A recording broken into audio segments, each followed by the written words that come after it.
ಒಮ್ಮೆ ದಿಢೀರಾಗಿ ಈ ರೀತಿ ದಿಢೀರಾಗಲ್ಲ, ಒಂದು ವಾರದಿಂದ ನಡೀತಾ ಇದೆ. ಬಟ್ ಕನ್ಫರ್ಮ್ ಇರಲಿಲ್ಲಲ್ಲ ಸರ್. ಹಂಗಂತ ಏನಿಲ್ಲ, ಹೈಕಮಾಂಡ್ ಹೇಳಿದ ದಿವಸ ರಾಜೀವ್ ಗಾಂಧಿ ಅವರು ಮಾತು ಕೊಟ್ಟಿದ್ರು. ಅದ್ರ ಬಗ್ಗೆ ನೋಡಿದ್ದಾನೆ ಸಿದ್ದರಾಮಯ್ಯ. ಬಟ್ ನಿನ್ನೆ ಸರ್ ಇವರು ಸುರ್ಜೇವಾಲಾ ಅವರು ಹೇಳಿದ್ರು ಯಾವುದೇ ರೀತಿಯಾದ ಬೆಳವಣಿಗೆಗಳು ನಡೀತಾ ಇಲ್ಲ ಅನ್ನೋ ಮಾತುಗಳನ್ನ ಹೇಳಿದ್ರು. ಬಟ್ ಯಾಕೆ ಈ ರೀತಿಯಾಗಿ ದಿಢೀರಾಗಿ ರಾಜೀನಾಮೆ ಕೊಟ್ಟು ಅನ್ನೋದು ಗೊತ್ತಾಗ್ತದೆ. ಇದು ದಿಢೀರಿನ ಪ್ರಶ್ನೆ ಅಲ್ಲ. ಅವತ್ತು ಚರ್ಚೆ ಮಾಡಿದ ವಿಚಾರ ರಾಜ್ಯಸಭಾ ವಿಚಾರ, MLC ವಿಚಾರಗಳಿರ್ಬೋದು. ತದನಂತರ ನಡೀತಕ್ಕಂಥ ಎಲ್ಲ ವಿಚಾರಗಳು ಕೂಡ ಬೇರೆಯವ್ರಿಗೆ ಅವಕಾಶ ಮಾಡಿಕೊಡ್ಬೇಕಂದ್ರೆ ರಾಹುಲ್ ಗಾಂಧಿ ಅವರು ಹೇಳತಕ್ಕ ಅವ್ರು ರಾಜೀನಾಮೆ ಕೊಟ್ಟಿರ್ತಕ್ಕಂಥ ಕೆಲಸವನ್ನು ಮಾಡಿದ್ದಾರೆ. ಮುಂದಿನ ಮುಖ್ಯಮಂತ್ರಿ ಅದು ರಾಹುಲ್ ಗಾಂಧಿ ಕೇಳಿ ಹೇಳ್ತೀನಿ. Thank you. ಕಾಂಗ್ರೆಸ್ ಪಕ್ಷದಲ್ಲಿ ಇನ್ನೂ ಖಂಡಿತ ಕಾಂಗ್ರೆಸ್ ಪಕ್ಷದಲ್ಲಿ ತೀರ್ಮಾನ ಮಾಡ್ತಾರೆ. ಹೈಕಮಾಂಡ್ ಯಾರಿಗೆ ಮುಖ್ಯಮಂತ್ರಿ ಮಾಡೋದು ಸ್ವಾಗತ ಮಾಡ್ತಾರೆ. ಈಗ ಮುಂಚೂಣಿ ಇರ್ತಕ್ಕಂಥ DK ಶಿವಕುಮಾರ್ ಇರ್ತಾರೆ. ಹಾಗೆ ಹೈಕಮಾಂಡ್ ಕೊಟ್ಟಂತ ಯಾವುದೇ ಜವಾಬ್ದಾರಿ ಕೊಟ್ಟರಂತ ಎಲ್ಲ ಕಾರ್ಯಕರ್ತರು ಪಾಲಿಸ್ತಾರೆ. ಅದರಲ್ಲಿ DK ಶಿವಕುಮಾರ್ ಅವರು ಪಾಲಿಸ್ತಾರೆ, ಮುಖ್ಯಮಂತ್ರಿಗಳು ಪಾಲಿಸ್ತಾರೆ. ಮುಂದಿನ ಮುಖ್ಯಮಂತ್ರಿ ರಾಹುಲ್ ಗಾಂಧಿ ಅವರ ನೇತೃತ್ವದಲ್ಲಿ ಖರ್ಗೆ ಸಾಹೇಬ್ ನೇತೃತ್ವದಲ್ಲಿ ಅನೌನ್ಸ್ ಮಾಡ್ತಾರೆ. ದಿಢೀರಾಗಲ್ಲ, ಒಂದು ವಾರದಿಂದ ನಡೀತಾ ಇದೆ. ಬಟ್ ಕನ್ಫರ್ಮ್ ಇರಲಿಲ್ಲಲ್ಲ ಸರ್. ಹಂಗಂತ ಏನಿಲ್ಲ, ಹೈಕಮಾಂಡ್ ಹೇಳಿದ ದಿವಸ ರಾಜೀವ್ ಗಾಂಧಿ ಅವರು ಮಾತು ಕೊಟ್ಟಿದ್ರು. ಅದ್ರ ಬಗ್ಗೆ ನೋಡಿದ್ದಾನೆ ಸಿದ್ದರಾಮಯ್ಯ.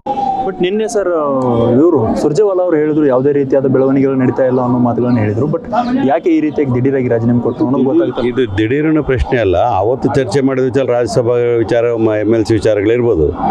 ತದನಂತರ ನಡೀತಕ್ಕಂಥ ಎಲ್ಲ ವಿಚಾರಗಳು ಕೂಡ ಬೇರೆಯವ್ರಿಗೆ ಅವಕಾಶ ಮಾಡಿಕೊಡ್ಬೇಕಂದ್ರೆ ರಾಹುಲ್ ಗಾಂಧಿ ಅವರು ಹೇಳತಕ್ಕ ಅವ್ರು ರಾಜೀನಾಮೆ ಕೊಟ್ಟಿರ್ತಕ್ಕಂಥ ಕೆಲಸವನ್ನು ಮಾಡಿದ್ದಾರೆ. ಮುಂದಿನ ಮುಖ್ಯಮಂತ್ರಿ ಅದು ರಾಹುಲ್ ಗಾಂಧಿ ಕೇಳಿ ಹೇಳ್ತೀನಿ. Thank you. ಕಾಂಗ್ರೆಸ್ ಪಕ್ಷದಲ್ಲಿ ಇನ್ನೂ ಖಂಡಿತ ಕಾಂಗ್ರೆಸ್ ಪಕ್ಷದಲ್ಲಿ ತೀರ್ಮಾನ ಮಾಡ್ತಾರೆ. ಹೈಕಮಾಂಡ್ ಯಾರಿಗೆ ಮುಖ್ಯಮಂತ್ರಿ ಮಾಡೋದು ಸ್ವಾಗತ ಮಾಡ್ತಾರೆ. ಈಗ ಮುಂಚೂಣಿ ಇರ್ತಕ್ಕಂಥ DK ಶಿವಕುಮಾರ್ ಇರ್ತಾರೆ. ಹಾಗೆ ಹೈಕಮಾಂಡ್ ಕೊಟ್ಟಂತ ಯಾವುದೇ ಜವಾಬ್ದಾರಿ ಕೊಟ್ಟರಂತ ಎಲ್ಲ ಕಾರ್ಯಕರ್ತರು ಪಾಲಿಸ್ತಾರೆ. ಅದರಲ್ಲಿ DK ಶಿವಕುಮಾರ್ ಅವರು ಪಾಲಿಸ್ತಾರೆ, ಮುಖ್ಯಮಂತ್ರಿಗಳು ಪಾಲಿಸ್ತಾರೆ. ಮುಂದಿನ ಮುಖ್ಯಮಂತ್ರಿ ರಾಹುಲ್ ಗಾಂಧಿ ಅವರ ನೇತೃತ್ವದಲ್ಲಿ ಖರ್ಗೆ ಸಾಹೇಬ್ ನೇತೃತ್ವದಲ್ಲಿ ಅನೌನ್ಸ್ ಮಾಡ್ತಾರೆ. ದಿಢೀರಾಗಲ್ಲ, ಒಂದು ವಾರದಿಂದ ನಡೀತಾ ಇದೆ. ಬಟ್ ಕನ್ಫರ್ಮ್ ಇರಲಿಲ್ಲಲ್ಲ ಸರ್. ಹಂಗಂತ ಏನಿಲ್ಲ, ಹೈಕಮಾಂಡ್ ಹೇಳಿದ ದಿವಸ ರಾಜೀವ್ ಗಾಂಧಿ ಅವರು ಮಾತು ಕೊಟ್ಟಿದ್ರು. ಅದ್ರ ಬಗ್ಗೆ ನೋಡಿದ್ದಾನೆ ಸಿದ್ದರಾಮಯ್ಯ. ಬಟ್ ನಿನ್ನೆ ಸರ್ ಇವರು ಸುರ್ಜೇವಾಲಾ ಅವರು ಹೇಳಿದ್ರು ಯಾವುದೇ ರೀತಿಯಾದ ಬೆಳವಣಿಗೆಗಳು ನಡೀತಾ ಇಲ್ಲ ಅನ್ನೋ ಮಾತುಗಳನ್ನ ಹೇಳಿದ್ರು. ಬಟ್ ಯಾಕೆ ಈ ರೀತಿಯಾಗಿ ದಿಢೀರಾಗಿ ರಾಜೀನಾಮೆ ಕೊಟ್ಟು ಅನ್ನೋದು ಗೊತ್ತಾಗ್ತದೆ. ಇದು ದಿಢೀರಿನ ಪ್ರಶ್ನೆ ಅಲ್ಲ. ಅವತ್ತು ಚರ್ಚೆ ಮಾಡಿದ ವಿಚಾರ ರಾಜ್ಯಸಭಾ ವಿಚಾರ, MLC ವಿಚಾರಗಳಿರ್ಬೋದು. ತದನಂತರ ನಡೀತಕ್ಕಂಥ ಎಲ್ಲ ವಿಚಾರಗಳು ಕೂಡ ಬೇರೆಯವ್ರಿಗೆ ಅವಕಾಶ ಮಾಡಿಕೊಡ್ಬೇಕಂದ್ರೆ ರಾಹುಲ್ ಗಾಂಧಿ ಅವರು ಹೇಳತಕ್ಕ ಅವ್ರು ರಾಜೀನಾಮೆ ಕೊಟ್ಟಿರ್ತಕ್ಕಂಥ ಕೆಲಸವನ್ನು ಮಾಡಿದ್ದಾರೆ. ಮುಂದಿನ ಮುಖ್ಯಮಂತ್ರಿ ಅದು ರಾಹುಲ್ ಗಾಂಧಿ ಕೇಳಿ ಹೇಳ್ತೀನಿ. Thank you. ಕಾಂಗ್ರೆಸ್ ಪಕ್ಷದಲ್ಲಿ ಇನ್ನೂ ಖಂಡಿತ ಕಾಂಗ್ರೆಸ್ ಪಕ್ಷದಲ್ಲಿ ತೀರ್ಮಾನ ಮಾಡ್ತಾರೆ. ಹೈಕಮಾಂಡ್ ಯಾರಿಗೆ ಮುಖ್ಯಮಂತ್ರಿ ಮಾಡೋದು ಸ್ವಾಗತ ಮಾಡ್ತಾರೆ. ಈಗ ಮುಂಚೂಣಿ ಇರ್ತಕ್ಕಂಥ DK ಶಿವಕುಮಾರ್ ಇರ್ತಾರೆ. ಹಾಗೆ ಹೈಕಮಾಂಡ್ ಕೊಟ್ಟಂತ ಯಾವುದೇ ಜವಾಬ್ದಾರಿ ಕೊಟ್ಟರಂತ ಎಲ್ಲ ಕಾರ್ಯಕರ್ತರು ಪಾಲಿಸ್ತಾರೆ. ಅದರಲ್ಲಿ DK ಶಿವಕುಮಾರ್ ಅವರು ಪಾಲಿಸ್ತಾರೆ, ಮುಖ್ಯಮಂತ್ರಿಗಳು ಪಾಲಿಸ್ತಾರೆ. ಮುಂದಿನ ಮುಖ್ಯಮಂತ್ರಿ ರಾಹುಲ್ ಗಾಂಧಿ ಅವರ ನೇತೃತ್ವದಲ್ಲಿ ಖರ್ಗೆ ಸಾಹೇಬ್ ನೇತೃತ್ವದಲ್ಲಿ ಅನೌನ್ಸ್ ಮಾಡ್ತಾರೆ. ದಿಢೀರಾಗಲ್ಲ, ಒಂದು ವಾರದಿಂದ ನಡೀತಾ ಇದೆ. ಬಟ್ ಕನ್ಫರ್ಮ್ ಇರಲಿಲ್ಲಲ್ಲ ಸರ್. ಹಂಗಂತ ಏನಿಲ್ಲ, ಹೈಕಮಾಂಡ್ ಹೇಳಿದ ದಿವಸ ರಾಜೀವ್ ಗಾಂಧಿ ಅವರು ಮಾತು ಕೊಟ್ಟಿದ್ರು. ಅದ್ರ ಬಗ್ಗೆ ನೋಡಿದ್ದಾನೆ ಸಿದ್ದರಾಮಯ್ಯ. ಬಟ್ ನಿನ್ನೆ ಸರ್ ಇವರು ಸುರ್ಜೇವಾಲಾ ಅವರು ಹೇಳಿದ್ರು ಯಾವುದೇ ರೀತಿಯಾದ ಬೆಳವಣಿಗೆಗಳು ನಡೀತಾ ಇಲ್ಲ ಅನ್ನೋ ಮಾತುಗಳನ್ನ ಹೇಳಿದ್ರು. ಬಟ್ ಯಾಕೆ ಈ ರೀತಿಯಾಗಿ ದಿಢೀರಾಗಿ ರಾಜೀನಾಮೆ ಕೊಟ್ಟು ಅನ್ನೋದು ಗೊತ್ತಾಗ್ತದೆ. ಇದು ದಿಢೀರಿನ ಪ್ರಶ್ನೆ ಅಲ್ಲ. ಅವತ್ತು ಚರ್ಚೆ ಮಾಡಿದ ವಿಚಾರ ರಾಜ್ಯಸಭಾ ವಿಚಾರ, MLC ವಿಚಾರಗಳಿರ್ಬೋದು. ತದನಂತರ ನಡೀತಕ್ಕಂಥ ಎಲ್ಲ ವಿಚಾರಗಳು ಕೂಡ ಬೇರೆಯವ್ರಿಗೆ ಅವಕಾಶ ಮಾಡಿಕೊಡ್ಬೇಕಂದ್ರೆ ರಾಹುಲ್ ಗಾಂಧಿ ಅವರು ಹೇಳತಕ್ಕ ಅವ್ರು ರಾಜೀನಾಮೆ ಕೊಟ್ಟಿರ್ತಕ್ಕಂಥ ಕೆಲಸವನ್ನು ಮಾಡಿದ್ದಾರೆ. ಮುಂದಿನ ಮುಖ್ಯಮಂತ್ರಿ ಅದು ರಾಹುಲ್ ಗಾಂಧಿ ಕೇಳಿ ಹೇಳ್ತೀನಿ. Thank you. ಕಾಂಗ್ರೆಸ್ ಪಕ್ಷದಲ್ಲಿ ಇನ್ನೂ ಖಂಡಿತ ಕಾಂಗ್ರೆಸ್ ಪಕ್ಷದಲ್ಲಿ ತೀರ್ಮಾನ ಮಾಡ್ತಾರೆ. ಹೈಕಮಾಂಡ್ ಯಾರಿಗೆ ಮುಖ್ಯಮಂತ್ರಿ ಮಾಡೋದು ಸ್ವಾಗತ ಮಾಡ್ತಾರೆ. ಈಗ ಮುಂಚೂಣಿ ಇರ್ತಕ್ಕಂಥ DK ಶಿವಕುಮಾರ್ ಇರ್ತಾರೆ. ಹಾಗೆ ಹೈಕಮಾಂಡ್ ಕೊಟ್ಟಂತ ಯಾವುದೇ ಜವಾಬ್ದಾರಿ ಕೊಟ್ಟರಂತ ಎಲ್ಲ ಕಾರ್ಯಕರ್ತರು ಪಾಲಿಸ್ತಾರೆ. ಅದರಲ್ಲಿ DK ಶಿವಕುಮಾರ್ ಅವರು ಪಾಲಿಸ್ತಾರೆ, ಮುಖ್ಯಮಂತ್ರಿಗಳು ಪಾಲಿಸ್ತಾರೆ.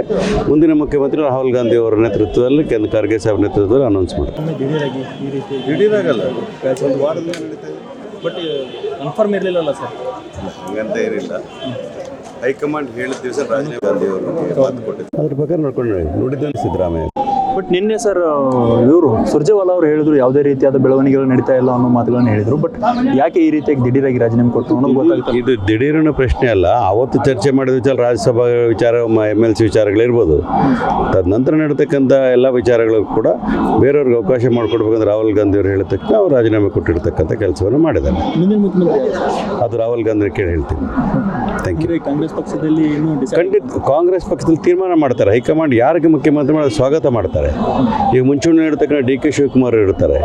ಹಾಗೆ ಹೈಕಮಾಂಡ್ ಕೊಟ್ಟಂತ ಯಾವುದೇ ಜವಾಬ್ದಾರಿ ಕೊಟ್ಟರಂತ ಎಲ್ಲ ಕಾರ್ಯಕರ್ತರು ಪಾಲಿಸ್ತಾರೆ. ಅದರಲ್ಲಿ DK ಶಿವಕುಮಾರ್ ಅವರು ಪಾಲಿಸ್ತಾರೆ, ಮುಖ್ಯಮಂತ್ರಿಗಳು ಪಾಲಿಸ್ತಾರೆ. ಮುಂದಿನ ಮುಖ್ಯಮಂತ್ರಿ ರಾಹುಲ್ ಗಾಂಧಿ ಅವರ ನೇತೃತ್ವದಲ್ಲಿ ಖರ್ಗೆ ಸಾಹೇಬ್ ನೇತೃತ್ವದಲ್ಲಿ ಅನೌನ್ಸ್ ಮಾಡ್ತಾರೆ. ಹೆಚ್ಚಿನ ವಿಡಿಯೋಗಳಿಗೆ ಪ್ರತಿಧ್ವನಿ ಯೂಟ್ಯೂಬ್ ಚಾನೆಲ್ ಸಬ್ಸ್ಕ್ರೈಬ್ ಮಾಡಿ, ಬೆಲ್ ಐಕಾನ್ ಕ್ಲಿಕ್ ಮಾಡಿ.